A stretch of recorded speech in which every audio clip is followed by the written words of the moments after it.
Good afternoon, welcome to my channel on this rather unpleasant and rainy afternoon. Wow, thunder as well, how atmospheric. So anyway, yeah, as you may notice, the channel is pivoting slightly, so I'm going to include some of my short films and music videos, put all my creative work in one place, and hopefully draw some new audiences in to the short stories by way of the films and videos. And maybe I'll do a few more pieces on my experiences as a director for anyone out there who's thinking on taking up this crazy profession. Because in case you think writing is a challenge, directing a movie somewhat on a new level, put it that way. But anyway, today I have written a short story which is technically for a client for my day job work, as it were, but it's a very unusual project, and I'll never get to see it in the light of day, or even know where it's published. Seems to be a collection of short stories for children, where every story is based in a different country in the world. That's my guess, and I think the chances of this ever being spotted that I've read this story out to you guys is so slim, but I'm going to take a risk here and share it with you. Because I'm quite proud of it, and yeah, I think you might enjoy it, and I have some music to go with it. So if this works, this could be quite good. We'll see. Anyway, so my story, which is not based on random words, it's based on a brief, is called Anush and the Bone Flute. Grandfather's music wafts across the hillsides as I'm texting my friends. I turn 12 next week. We had to cancel my birthday. I didn't mind that much. It wouldn't be the same without Papa telling dumb jokes and picking me up by my ankles like he did when I was a little girl. "Anush, lie still like a sack of potatoes," he would command, then dangle me across his shoulder like he did in his job as a firefighter. Papa didn't come back from his last fire. The smoke got him. I had to come and live here in this boring village with my grandfather and his goats. My mother passed away years ago. I was only 4. I don't remember much of her, but I'm becoming more and more like her photo every year. "Today's a big day," Grandad said. "You'll tend the goats while I practice my duduk."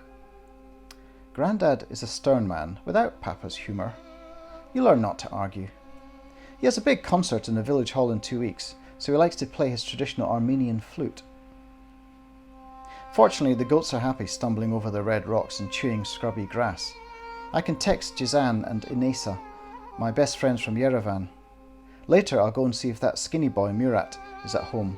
He gave me a pomegranate. He's tanned and likes to swim in the reservoir. I'm too shy to speak to him mostly. Our worlds seem so far apart. He'd never seen a smartphone until I showed him mine.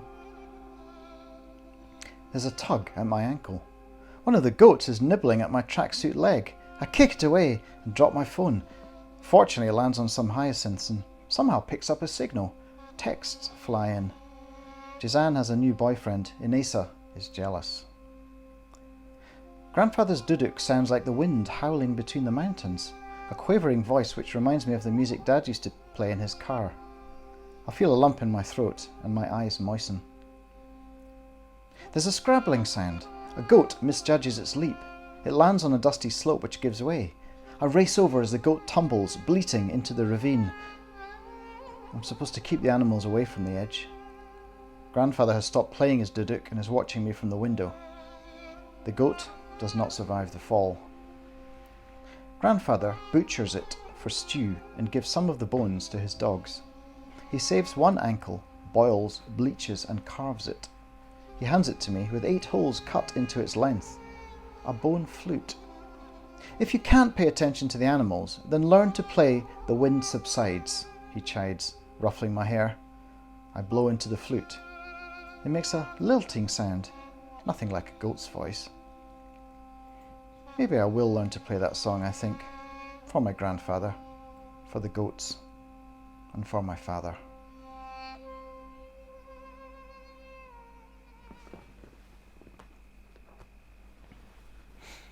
And there you go, 500 words. I'm wondering if it's a little bit dark.